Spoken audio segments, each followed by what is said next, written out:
tatlo. Painumin din natin ng pagpurga. Mga tapi yan, magkakapatid yan.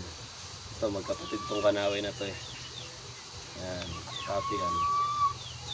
Painom na natin siya ng ng pamurga. Paliliguan na natin. May marker din yan, may marking din yan. Left side. Hinugot ko kasi mga buntot niyan.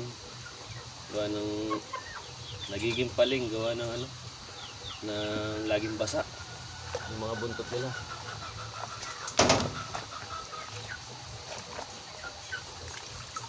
At least sabay-sabay tutubo yan. Maganda na yung tutubo na ito sa susunod. Yan, parang yung dalawang yan nabunot din yung mga buntot niyan, kaya ganyan itsura ng buntot nila. Parang matured na kaagad.